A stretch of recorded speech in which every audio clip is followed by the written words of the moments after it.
Olá, está no ar para todo o Brasil, a partir de agora, o programa Pauta Aberta, direto dos estúdios da TV Evangelizar aqui em Curitiba. Olá, obrigada pela sua companhia. Você fica com a gente na próxima meia hora. Além do coronavírus, várias regiões do país enfrentam outro problema, a epidemia de dengue, como é o caso do Paraná. Conforme o boletim divulgado pela Secretaria da Saúde, foram registrados quase 800 novos casos nos últimos 15 dias. São 163 a mais que a publicação anterior. Também é maior se comparado com o mesmo período do ano passado. E segundo a Fundação Oswaldo Cruz, a ocorrência de dengue este ano foi alta em todo o país, embora pouco divulgado devido à pandemia da Covid-19. A entidade avalia a circulação dos sorotipos 1 e 2. E a expectativa, infelizmente, não é animadora, gente. É muito provável que o ano que vem esses dois sorotipos continuem a circular intensamente no nosso país. Por isso, é indispensável que a população esteja sempre atenta para evitar a proliferação do mosquito. Cuidados simples, como não deixar água parada, ajudam a conter a doença que pode ser fatal. Moradores de quase todos os estados brasileiros receberam pacotes de sementes pelo correio. O detalhe é que essas encomendas não foram solicitadas. E isso está preocupando os órgãos de defesa agropecuária do país. Veja na reportagem. Uma planta pequena que parece inofensiva, mas que pode representar um risco para a agricultura e para o meio ambiente. Há cerca de 3 meses, há relatos nos Estados Unidos e em países da Europa de que sementes estrangeiras estão sendo enviadas para endereços aleatórios, sem ter sido solicitadas. No Brasil, o Ministério da Agricultura emitiu um alerta informando a população de que as sementes também poderiam ser encaminhadas para o país. Depois disso, começaram a surgir os relatos. Já são cerca de 200 pacotes enviados para 23 estados brasileiros e para o Distrito Federal. Elas têm vindo pelo correio, geralmente acompanhando alguma encomenda que a pessoa pediu, ou ela simplesmente recebe também esse pacotinho.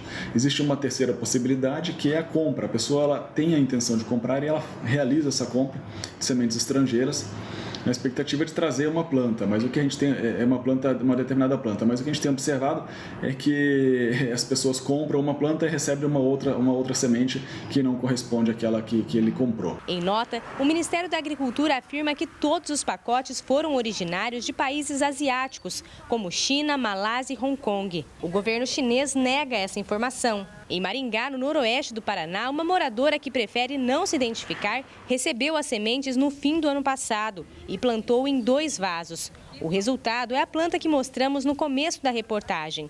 A mulher, de 45 anos, afirma que não sabe a origem das sementes e que, como o marido dela trabalhou muitos anos com agricultura, não desconfiou que a planta poderia representar um perigo. O risco é que essa semente seja uma planta daninha, é o primeiro risco que eu consigo imaginar. Tá? O que seria uma planta daninha? Seria uma planta, uma nova planta daninha, seria uma planta que não existe no país, né, que ela está chegando agora. Essa planta ela entra no nosso país, ela se adapta muito bem nas nossas condições climáticas, ela tem um alto potencial de disseminação e um alto potencial de competição com outras plantas. E, consequentemente, ela vai se tornar uma planta daninha. Ela pode trazer prejuízo tanto na agricultura como no meio ambiente também, competindo com a nossa flora local. Na agricultura, toda entrada nova de praga, ela traz consequências. E a primeira delas é o aumento no uso de agrotóxicos e o aumento do custo de produção, consequentemente. No caso das plantas da moradora de Maringá, fiscais da Agência de Defesa Agropecuária do Paraná, a ADAPAR, retiraram todos os vasos do local e enviaram tudo para análise. E aí nós fizemos a coleta de todo esse material, dessas plantas. Coletamos também o substrato, que porventura poderia já ter presença de sementes, porque essas plantas já estavam soltando sementes. E aí lacramos todo esse material e encaminhamos para o nosso laboratório oficial do estado do Paraná, que fica no município de Curitiba, para identificar então a presença de pragas, que porventura essa planta poderia estar carregando, né? Por enquanto, ainda não há comprovação se de fato as sementes podem ser uma ameaça à saúde humana, à produção agrícola ou ao meio ambiente. Uma das hipóteses é que pode se tratar de uma fraude conhecida como brushing, que é basicamente o envio de mercadorias não solicitadas com o objetivo de registrar compras falsas feitas pela internet. e melhorar a reputação de lojas e produtos online. Mesmo assim, a orientação é que os pacotes não sejam abertos e nem descartados, mas entregues aos órgãos de defesa agropecuária para que sejam feitas as análises. Olha, Rafa, é importante ficar atento mesmo. Se você não solicitou uma encomenda deste tipo, receber sementes, realmente sementes misteriosas, é duvidoso, né? Cuidado, tem que tomar cuidado realmente com essas sementes, não descartar no lixo, não dar para os animais, né? Tomar todo Exatamente, cuidado. foi isso que aconteceu, até a gente dar um puxão de orelha aí nessas pessoas. Se você recebe, você fez uma compra em sites chineses e por acaso você recebeu esse tipo ou receber, né? Essa semente de origem duvidosa, igual como ocorreu com uma senhora no estado de São Paulo, na cidade de São Paulo, capital, ela acabou dando isso para o gato. Segundo ela, o gato dela depois passou mal e acabou morrendo. Tem que dar um puxão de orelha. Recebe uma coisa dessa e vai dar para o animal? Não tem como, né? Pode. Não dá. Bom, gente, e o calor que está fazendo no Brasil nas últimas semanas em várias regiões, infelizmente, deve continuar. E esse aumento de temperatura preocupa os meteorologistas.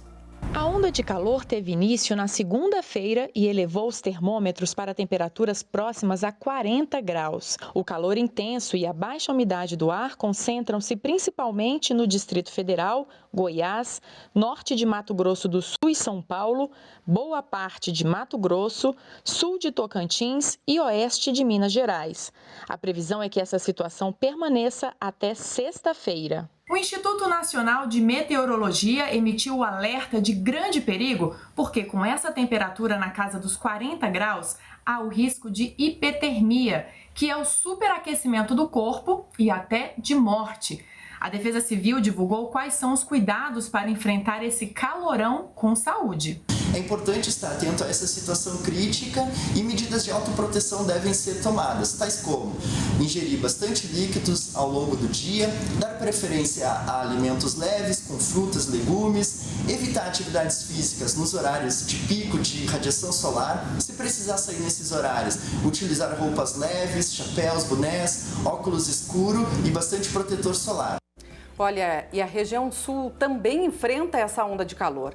Diversas cidades do Paraná registraram temperaturas históricas. Em Londrina, pela primeira vez desde 1997, os termômetros alcançaram os 40 graus.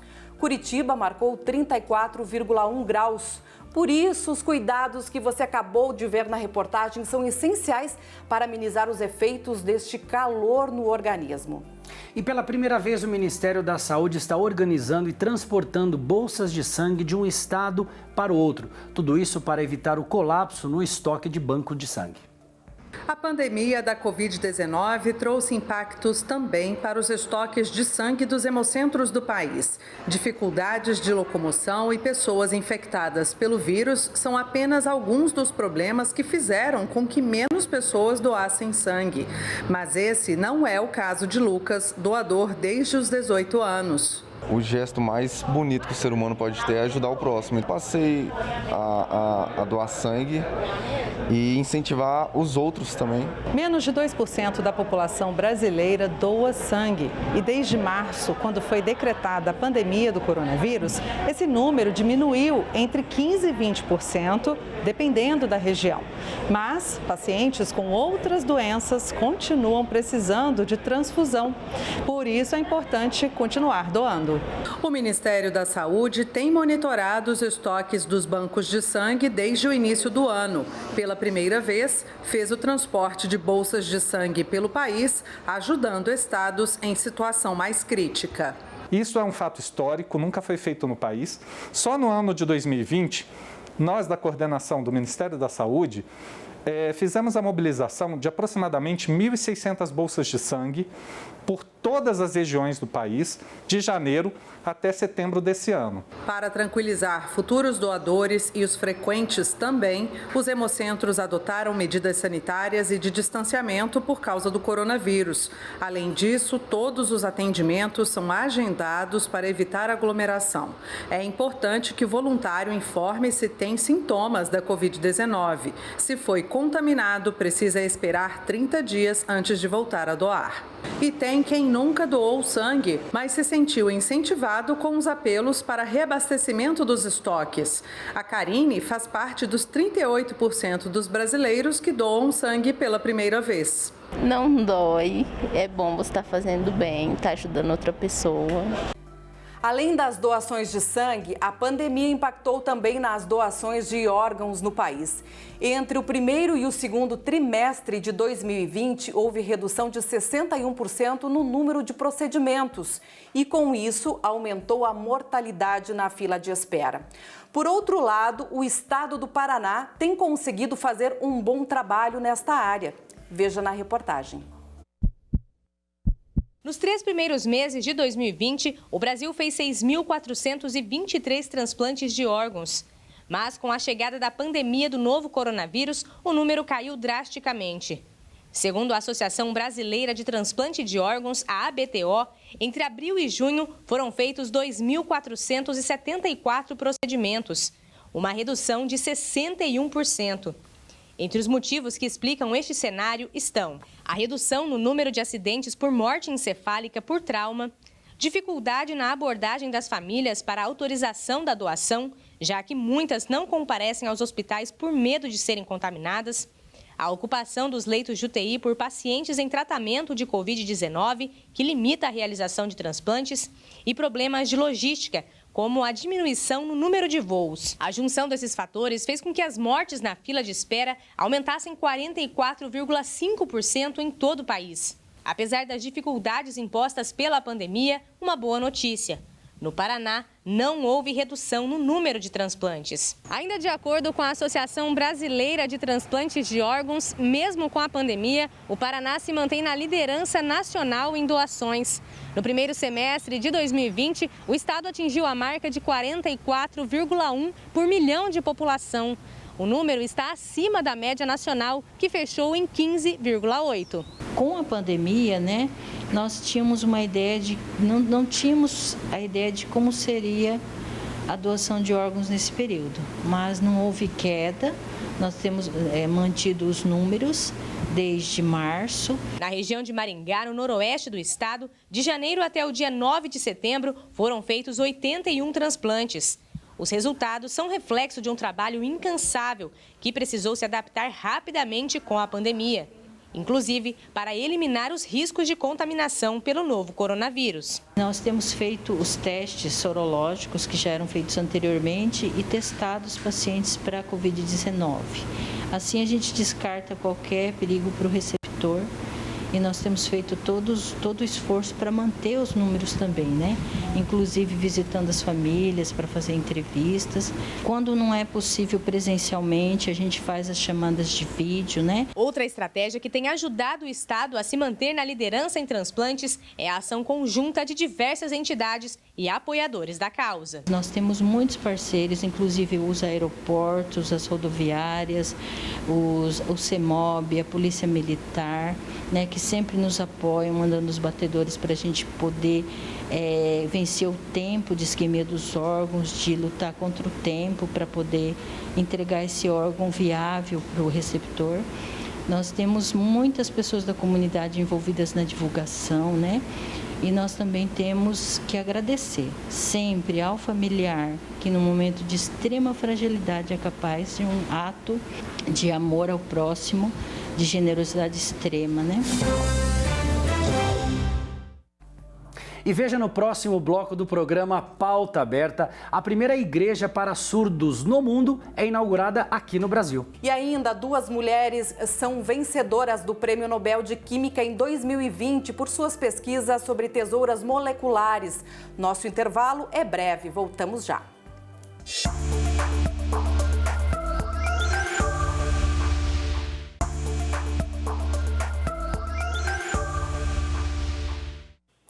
Com a proximidade das eleições, vale a pena lembrar que o voto no Brasil é obrigatório. Mas tem milhares de brasileiros que não são obrigados a votar, mas assim mesmo fazem questão de cumprir esse dever cívico.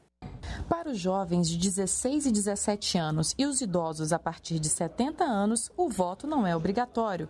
Mas no Brasil, a quantidade de eleitores nessa condição é considerada alta pelo Tribunal Superior Eleitoral. Mais de 1 milhão de títulos foi tirado por jovens com menos de 18 anos. Os que têm a partir de 70 anos são mais de 13 milhões. Há, inclusive, uma faixa etária inusitada. Com 100 anos ou mais, são 65 mil pessoas. No total, são mais de 14 milhões de eleitores, que não são obrigados a votar, mas que querem participar do processo eleitoral. Para os jovens eleitores que vão votar pela primeira vez, o TSE preparou uma campanha para incentivar a participação na política. Com o mote "Eu na Prefeitura, eu na Câmara", o Tribunal Superior Eleitoral quer ajudar esses eleitores de primeira viagem a se envolverem com as eleições, buscarem informações sobre os candidatos e terem um voto consciente. O endereço eletrônico da campanha é o tse.jus.br/eu na Prefeitura, eu na Câmara, com hífen entre as palavras, como você pode ver aqui na tela. O Francimar de Teresina, no Piauí, é um desses jovens eleitores que quer exercer o seu papel de cidadão aos 17 anos. Eu acho importante, na minha idade, a gente já votar, porque é uma maneira da gente decidir quem vai ser os futuros líderes da nossa cidade. Eu estou pesquisando na internet, nas redes sociais, tem muitas as ações do candidato. 2 mulheres são as vencedoras do Prêmio Nobel de Química em 2020. A francesa Emmanuelle Charpentier e a americana Jennifer Doudna levaram o prêmio por suas pesquisas sobre tesouras moleculares. Segundo o júri do prêmio, em Estocolmo, capital da Suécia, esse é um avanço considerado revolucionário e capaz de modificar os genes humanos e reescrever o DNA. Na prática, essa edição de genes pode contribuir para o desenvolvimento de novas terapias para o câncer e até tornar realidade o sonho de curar doenças hereditárias. Um marco importante e que destaca as mulheres cientistas. E a gente continua falando de boas notícias. Olha só, a primeira igreja voltada para surdos foi inaugurada no mundo, mas aqui no Brasil. Ela fica na cidade de Londrina, no norte do estado do Paraná. Vamos conhecer então a igreja Nossa Senhora do Silêncio.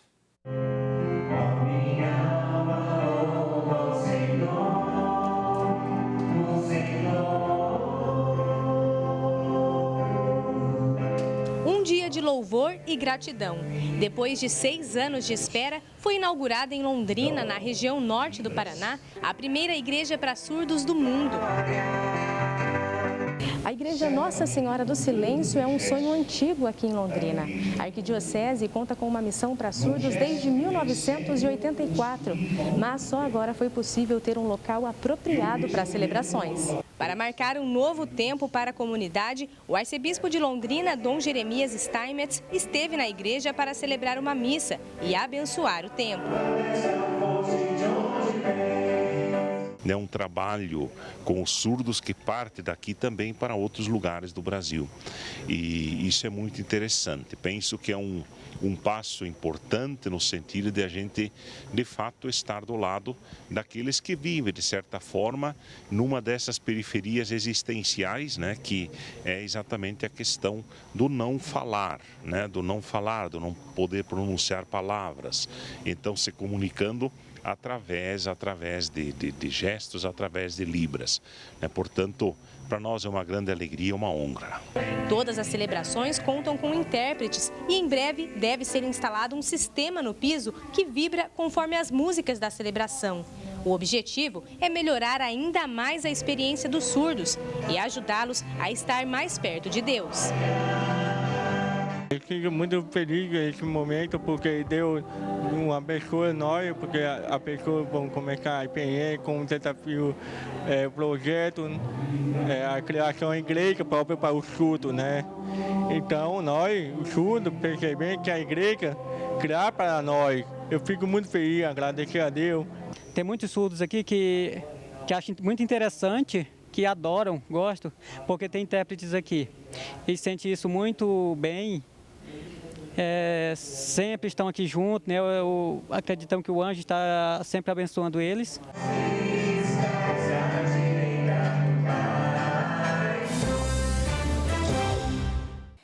A Justiça Federal do Paraná suspendeu as licenças ambientais concedidas para a implantação de cerca de 1.000 quilômetros de novas linhas de transmissão de energia elétrica no estado. Para a passagem das torres, estavam sendo derrubados cerca de 220 campos de futebol de vegetação nativa, incluindo as araucárias, árvore símbolo do Paraná e que está ameaçada de extinção. E o programa Pauta Aberta de hoje fica por aqui. E você já conhece o nosso canal oficial do YouTube? Então entre lá, o endereço está aparecendo aí no seu vídeo. Você pode rever todos os programas da grade de programação da TV Evangelizar. Mas, Patrícia, hoje a gente vai encerrar o Pauta Aberta de um modo diferente, né? Um ano que a gente tem falado tanto de empatia dos seres humanos, a gente vai encerrar o programa de hoje mostrando um vídeo muito interessante dos animais tendo empatia uns com os outros. Obrigado pelo seu carinho, obrigado pela sua atenção. Tchau, tchau. Tchau.